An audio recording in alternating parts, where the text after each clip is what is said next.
Hey everyone.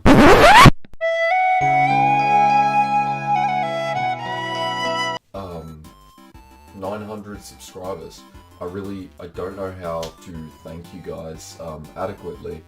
I've just woken up and this eye is night shift. 900 people, nearly 1,000 people hitting that button and deciding that they want to see my content as it comes out. So if you're watching this, chances are you are one of those 900 people. Nearly 1,000 now.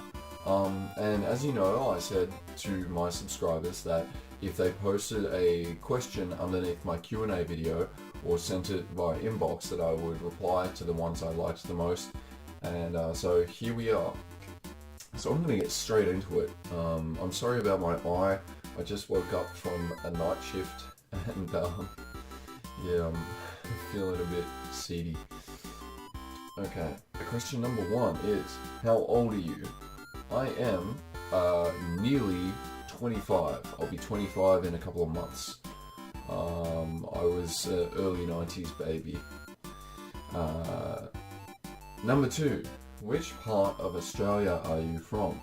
I'm from the southern state Victoria, which is, if you look at Australia, it is kind of down the bottom on the right.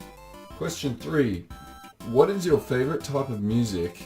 Any songs and artists that you like in particular? Well, the answer to that question is I have enjoyed so many different types of music as I've grown up. I was brought up, my father brought me up on a lot of Nirvana and Kiss and Led Zeppelin and all sorts of classic rock. And then as I sort of got a bit older, I was very close with my cousins, and the eldest of our sort of little group, he got into punk music, and therefore so did we. I got into Blink-182, Green Day, Sum 41 especially. And then as I got into high school, I got into like really heavy music, a lot of emo sort of stuff, like Avenged Sevenfold and My Chemical Romance, but other heavier stuff as well, like Marilyn Manson, Slipknot, Parkway Drive, I Killed the Prom Queen, all these like metal bands basically. And then when I was about 16, I think, I discovered a band called Tool through a friend of mine, one of my best mates, Cameron. He and I were playing Guitar Hero, and a Tool song came on, and straight away it just stood out to me. And since then, Tool has really inspired my life. So if you want to hear my favorite song, you can close this video, go to YouTube. Don't close this video, open a new tab. This is 2017, you guys are living in the future. Open a new tab and look up Lateralis by Tool, one of my favorite songs. Anyway, question 4. When will you do a boyfriend roleplay / hot as daddy ASMR video? I mean, come on, the thirsty squad is dying for it. We can't wait no more. Now, alright, so the answer to that question is never. I'm very happy. I'm in a relationship right now. This commenter's main question is, what's your favorite book? Did the author tell you a story that changed your life in some way? Very easy to answer that question. This book is called A Perfect Union of Contrary Things, and it's written by Sarah Jensen with Maynard James Keenan, and it's about Maynard James Keenan's life. Now, if you did earlier open a new tab and look up Lateralis, this is the lyricist and the vocalist of that band, and how do I explain this? His life and my life have a lot of parallels, and I really look up to him as a mentor and as an inspirational figure. And in many ways, this book was very cathartic to me, and it's influenced some of the decisions that I made this year. I'd really recommend it. There's really not much else I can say, but he opened my eyes. He's a very intelligent human being. he's done a lot of really cool things. He was a soldier. He's founded 3 extremely successful rock bands. He's a winemaker. Anyway, number 5. Do you play any instruments? When I was about 8, I lived out in like the countryside, and I started learning piano. But I never really was very good at practicing it, in that I would go into the lessons and a friend of mine and I, we would just screw around. And then later I'd go home and I'd practice on my own keyboard, but rather than practicing the exercises that were in the book, I never did very well in the class. I would be very creative and I'd come up with sounds and stories that sort of went along to those sounds. And I think that really was the beginning of a bit of a creative spark when it came to music, that was not very rooted in practicing theory and drills and exercises and stuff like that. So I never did very well in the piano lessons, but I did discover a very fond love for music. Then when I was about 14, I started guitar, mostly because my younger brother and my dad, they both were guitarists, and I sort of wanted to give it a try. I started learning guitar under a guy called Bill Putt, who was a rock star in Australia back in the 60s in a band called Spectrum. And he was great. He was just the coolest guitar teacher a young boy back then could have. And he was always listening. He was always willing to listen to me when I was having an off day. And he was just a really great guy. He died just after I finished high school, which was really sad. But I don't know. I always wanted to learn how to play rock and roll and metal, and he always wanted to teach me sort of blues and stuff.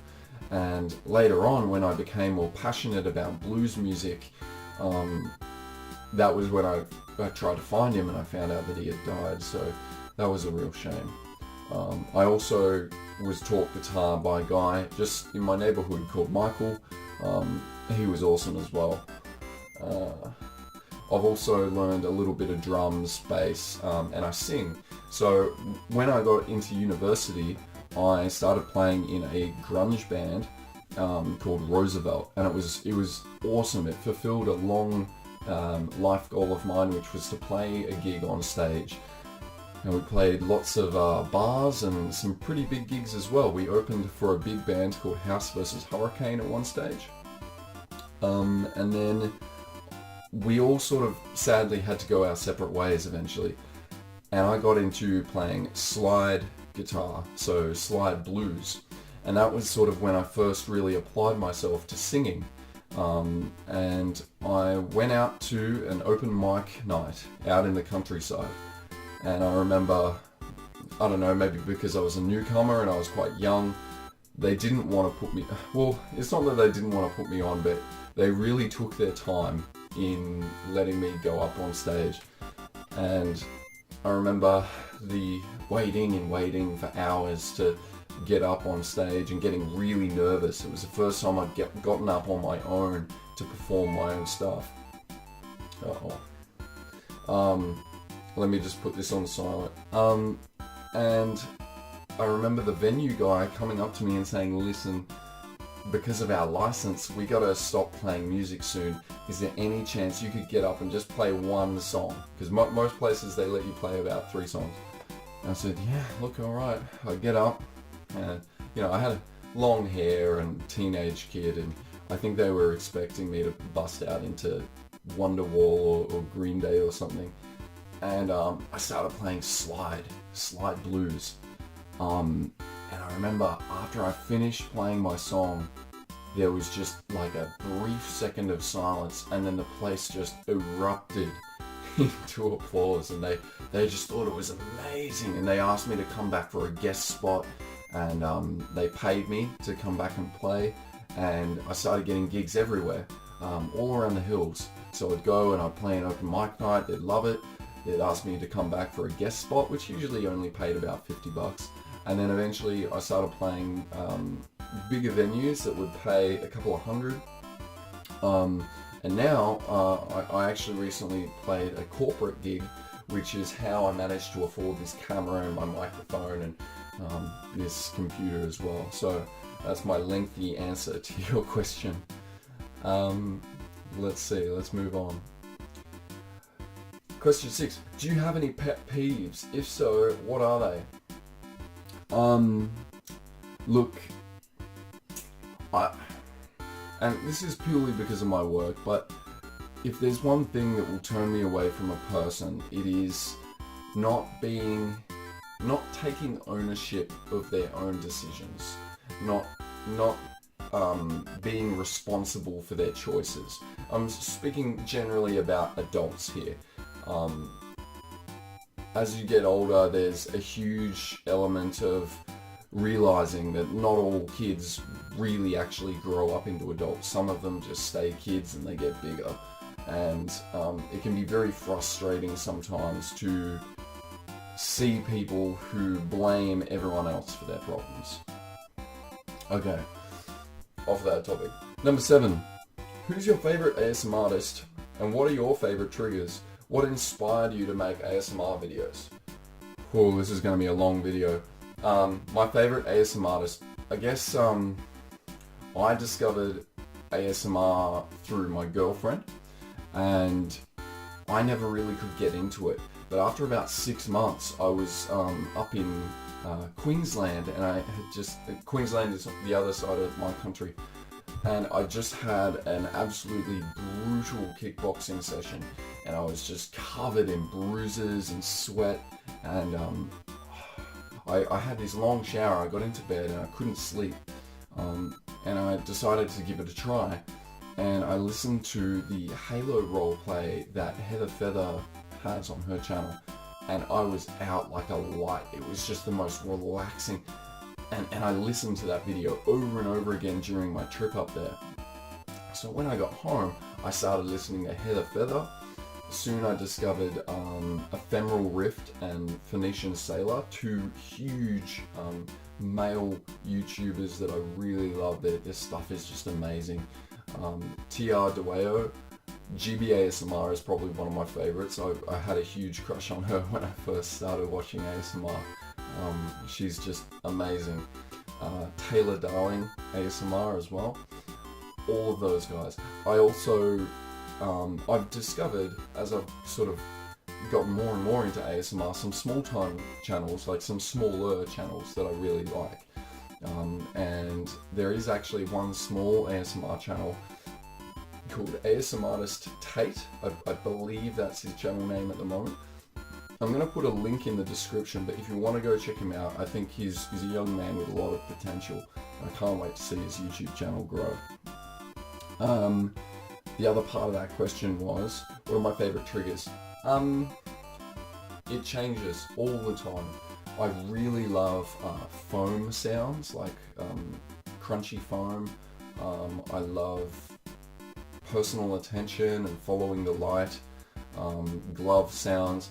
Pretty much most of my videos have my favorite triggers in them. What inspired you to make ASMR videos? There's 2 main things. I was once at a friend's place and I was really drunk, and I basically got into bed and I listened to a video by ASMR GB called How to Start Your Own ASMR Channel. And I remember lying there, and it may have been because I was a bit tipsy, or it may have just been because, but I was lying there and I thought, I could do this, you know, I could give this a try. To be clear, I've had about 4 YouTube channels in my past, and I have been on YouTube for about 10 years. And this is the first channel that has had more than about 20 subscribers. And I'm so grateful, guys, by the way. The other thing was, there was this one time I was sitting in my office and someone sent me a video on Facebook, and it was another YouTuber called Markiplier. I don't know if you guys are familiar with him. He's a huge YouTuber who does gaming videos, and I really liked him, and I watched his Draw My Life video, and it really inspired me. Like, there were tears in my eyes watching this video, and I thought to myself, this is really cool. Like, imagine having a channel this big, and I guess that sort of inspired me. I really wanted to, at the time I just earned all this money with my corporate gig, and I thought, I'm going to buy a camera, I'm going to buy a microphone, I'm going to buy a new computer, and I'm going to start a really high quality upload channel. So, yeah. Alright, now this question, I've kind of cut it up a little bit because this person's more or less asking about what I do for work, and they've said, you've told us that you have one related to the police and the other with teaching kids. I work 2 jobs, which sound like completely unrelated things, so I'm curious, can you talk about what you do at work and what is it like? Basically, I have been a martial arts instructor for 6.5 years now, and 6.5? Maybe it's 5.5. Maybe I'm coming up on 6. Either way, I've done martial arts since I was a little kid, since I was about 8 years old, and I became an instructor when I was 19. So that's my job, working with children. I teach martial arts, and it's changed my life, that entire job. My boss there didn't have to give me a job. He's mentored me, and he's been almost like a father figure in many ways. My father's still around, and he's basically my hero. But this man didn't have to give me a job, but he did, and he trained me up. He gave me all the uniforms I needed, all the training I needed, and he's a really inspirational man to me. So this job has changed my life. But before I worked this job, I sort of didn't like kids. I didn't want to be a dad, and that has completely changed for me since getting this job. But a mentor of mine really inspired me at one stage to actually, I was a bartender part-time at the time, and he really inspired me to actually quit that job and to start, at first I thought I was going to join the army, but then I thought, no, I want to work security. I'm not sure where this person got police from, but I now work as a security guard at a state hospital, and unfortunately it does involve a lot of conflict and a lot of violence, preventing violence and de-escalating conflict, but it can be very confronting. It can be very confronting to see things like mental illness and family violence, drugs, alcohol, a lot of really scary things. So I don't think it's for everyone, but it's definitely character building. It definitely opens your eyes on. Okay, next question. Do your co-workers know about your channel? And if so, what do they think about you being close to 1,000 subscribers? I think my boss at the martial arts place, I'm pretty sure he knows about it.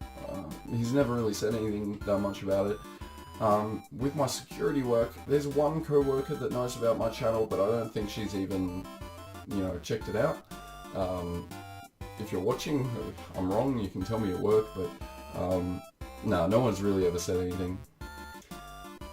Number 10. When you're not working or making ASMR videos, what do you do in your spare time? I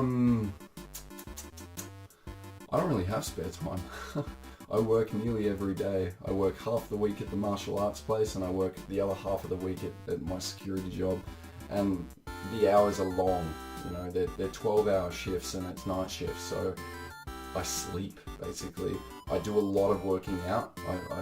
I train weights at the moment, and I also run extensively with Dax, my dog. She and I run about 15 kilometers split across the week. If I do have spare time, I read or I play video games. I love PUBG, Rust, Counter-Strike. I love movies as well, and I spend time with my friends and my girlfriend. 11. What do you feel most comfortable with and uncomfortable with when it comes to doing role-playing? I don't know. I guess I never really liked acting when I was a kid, but I really got into it through high school. So honestly, I respond to requests and I make the role plays that I enjoy. Other than the role play you have planned for the book series you unboxed in your last vid, do you have any more role plays planned? I actually have a huge list on my computer of all the role play ideas that I want to do, and I pretty much go through it every now and then and I choose the one that I want to do. So yeah, I have lots of role plays planned at the moment. 13. Do you have interest on doing a collab with who and why? Yes, basically. There are so many ASMR artists that I would love to collaborate with, namely ASMR GB. I think that would just be really cool. She seems like a really nice person. She reminds me so much of someone that I actually know personally, so I don't know, I just really love her channel. The other ones would be TR Dueo. I would actually travel to the States to make a video with him. He's an absolutely awesome YouTuber, and I don't think my channel would be where it is today without his help, because he gave me a big shout out, as well as Smart ASMR. Phoenician Sailor and Ephemeral Rift, I would love to do a collaboration with them, and I've thought about that since they did their collaboration together. And Fred's Voice. I believe he's in the United Kingdom or in England or wherever. I would love to do a collaboration with him. I think he's just a really charming young man, and I don't know, he really inspired me a lot with my ASMR as well. Okay. 14. How many tattoos do you have? We've seen the one on your shoulder. Looks like it was difficult to get and must have been really painful. Yeah, it was. It took 9 hours. Is it some sort of mandala? Yes. Does it have a special meaning? Yes, all of my tattoos do. I also have a chest piece here, which I got this when I was about 18. I was fresh out of high school and I thought, I'm going to get a tattoo because I'm going to become a psychologist. And then I went to uni and I didn't become a psychologist. But it still holds a lot of symbolism to me. It has in Latin the words I will be free, and it has the Greek letter psi, which means of the mind or of the soul. This one I'm not even going to try and explain, but pretty much every visual element in this tattoo, it represents something about me. I'm not sure if you can really see it properly here, but I'm not even going to take the time to ramble about that because we don't have the number of hours that it would take. Okay, next question. Now I've sort of included this entire comment. Finally, an awkward topic that I'm not even sure I should mention, but anyway. So lately, you've been getting more attention, particularly from guys. I'm aware that ASMR is not meant to be a sexual thing, and yet most people click on videos because what they see in the thumbnail looks interesting. In this case, your face is in most of the thumbnails. You get the point. The question is, did it surprise you to get support from that part of the community? Do you have any thoughts about it? It didn't surprise me because ASMR really is split down the middle as to whether or not it is a sex-related phenomena or if it is not sexual. I'm on the not sexual bandwagon where I don't believe it has much to do with sex. I'm flattered by some of the attention, but at the same time I don't enjoy constantly being flooded with comments that have nothing to do really, like, you know, my sexual orientation and my gender identity and my relationship status has nothing, it has no bearing on my channel. It has nothing to do with my ability to make videos, and so it can get kind of tedious. But I am in full support of equal rights for all human beings, and I would treat any subscriber, regardless of their race or their religion or their sexual orientation, exactly the same. I really don't have too many thoughts about it because I suppose there's not too much to say. the people who are here to watch my channel for ASMR will be very happy to know that I'll keep making videos, but the people who are here for reasons other than that, they're going to wind up being fairly disappointed, I think. Okay, next question is, are you into Harry Potter? If so, what house would you be in?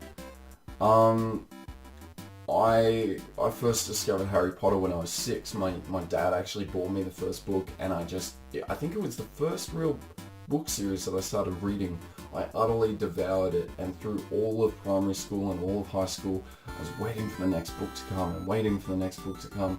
I'd buy it, I'd go straight through it, I'd read it over and over again. I'd like to think that I'd be a Gryffindor, but I have no idea. I actually didn't see the last movie until 5 years after it came out. I just never got around to watching it. And I watched it with my girlfriend, and I don't know, it was kind of cathartic really to finish the series off, and yeah. But the answer is yeah, I'm a Harry Potter fan, but when I was in primary school and I was into it, it wasn't a cool thing to like it is now. Like now they have theme parks and they have websites and Facebook pages and all sorts of cool stuff for it, and it's kind of almost trendy to get, you know, Harry Potter tattoos and Harry Potter scarves and robes and dress-ups and all that sort of stuff for parties and whatnot. But when I was a kid, liking Harry Potter was not cool, and people would make fun of you for it, so it's changed a lot over the years, so I'm glad. Alright, next question is, if you could travel anywhere in the world, where would you go? Probably Asia or India. I don't know, I've been all over the States and my family are from Europe. I would love to travel around Scandinavia as well. Yeah, that's the answer. Next, final question is, and this actually came from a subscriber who is allegedly over 60 years old, or thereabouts, and they have said, do you distinguish between a feeling and a sensation when generating or subject to ASMR, or is this a simultaneous event? Is it likely that experiences are as unique as the individuals that experience them? Whew, some philosophical stuff up in here. First of all, do I distinguish between a feeling and a sensation? Yeah, for sure, because sensation really is that first step of perception, where if I'm listening to ASMR, the sound via electrical signals travels through my headphones, it's transmuted into sound, and I sense it. I receive those signals.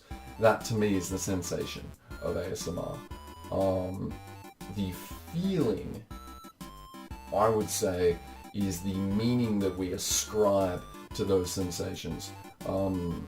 So for example, I hear certain sounds and I feel as though I'm receiving personal attention, or I'm receiving affection, or I'm receiving relaxation. And so I guess, yes, I do distinguish between the two. The other part of the question was, is this a simultaneous event? I don't really think so, but I think that because of how quickly our brain works, the gap in the two is so imperceptible that it feels as though it's simultaneous. Is it likely that experiences are as unique as the individuals that experience them? I don't think I'm qualified to answer that. As a university dropout and someone who only did first year philosophy, I don't know. I think that's really a question that you have to answer for yourself.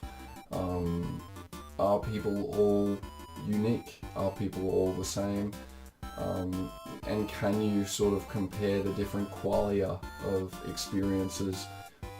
I have no idea. And to answer that question, I think would take a whole other SD card of memory on my camera, so I'm gonna leave it there, guys. I just want to leave a massive thank you to every single one of you guys that has subscribed to my channel, that has liked my videos in the past, that has commented. Every single one of you guys. There are so many subscribers that get involved in the comments and let me know how much my videos mean to them, or how much it's helped them, or even that they appreciate certain different sounds. To all of you guys, I just want to reach out through the camera and say thank you, because it is a huge part of what I do. When I first started making ASMR, it was purely about just making the videos that I wanted to make. And it's still really, at the core of it, that's still what I want to do. But as the community has grown, it's become just such an adventure to speak with you guys and hear your thoughts, and yeah, I love it. So thank you all so much for your subscription, and let's hit 1,000. Let's hit it by the end of the year, and I have a very special video planned, and I'll be sending one random subscriber a special care package. So I hope you enjoyed the video, guys. I hope that gives you a little bit more about me. And as usual, I'll see you in the next video. Thank you. Bye.